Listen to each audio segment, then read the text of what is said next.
Kalau kamu udah nonton video sebelumnya, kamu tahu satu hal. Perjalanan ini dimulai dari hati, bukan dari ego. Dan di video kedua ini, aku mau jujur. Aku mau cerita sesuatu yang mungkin kamu juga pernah rasain.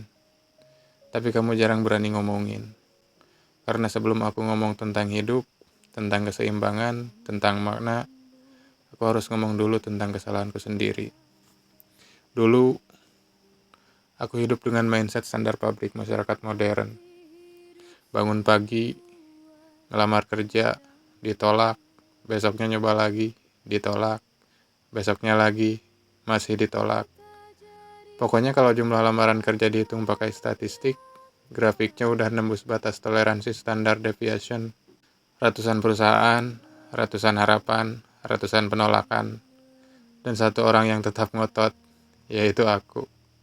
Karena waktu itu aku percaya teori sederhana yang diajarin banyak orang. Kalau kamu nggak kerja, kamu mati kelaparan. Sama seperti hukum termodinamika. Energi harus masuk, kalau enggak, kamu padam. Jadi, aku kejar kerja, kejar gaji, kejar posisi, kejar nama, kejar kebahagiaan versi iklan. Yang kalau diukur pakai kimia kebahagiaan, kira-kira komposisinya dopamin 80%, hutang 20%. Aku pikir bahagia itu harus kayak Sultan Andara minimal.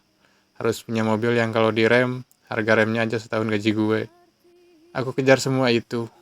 Mimpi jadi bos besar, mimpi punya bisnis besar, mimpi punya hidup besar. Dan hasilnya, alhamdulillah, aku berhasil ngumpulin utang sekitar 100 juta rupiah.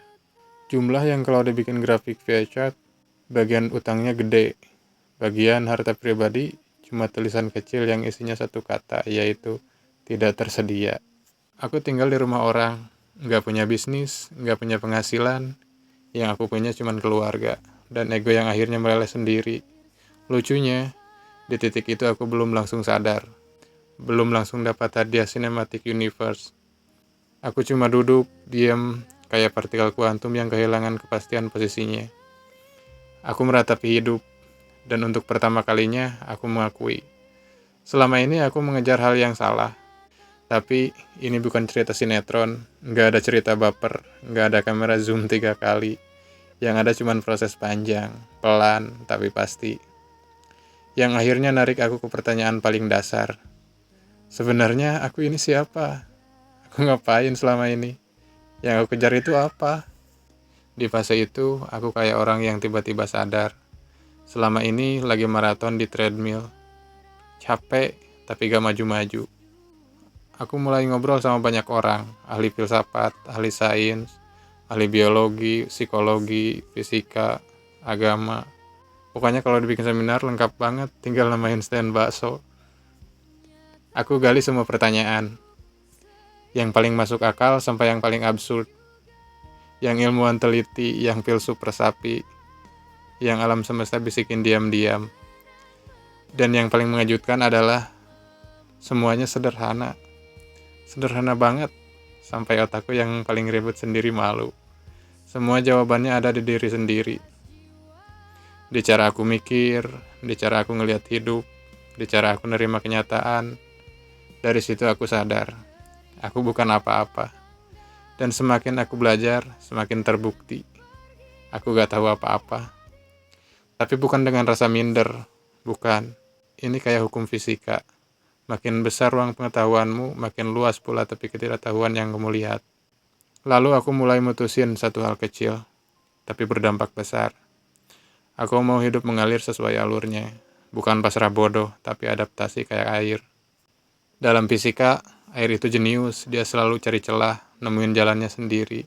Dan anehnya, waktu aku berhenti maksa, hal-hal yang dulu aku kejar malah datang sendiri, pelan-pelan, tanpa drama, tanpa pamer, dan tanpa lainnya. Aku hidup kecil, tapi justru dari situ aku sadar, yang kecil itulah yang banyak orang besar impikan. Ketentraman, kesederhanaan, keutuhan batin, tapi aku masih manusia. Insting kurang, masih hidup. Aku pengen semuanya murni, semuanya bersih. Dan kayak biasanya kalau ada yang salah, intuisi aku berisik. Aku gali lagi, aku bongkar lagi, aku ketemu jurang kosong, lalu dari situ aku nemuin keseimbangan, kayak matematika. Hidup ternyata bukan soal penjumlahan terus-menerus, tapi soal menemukan titik tengah.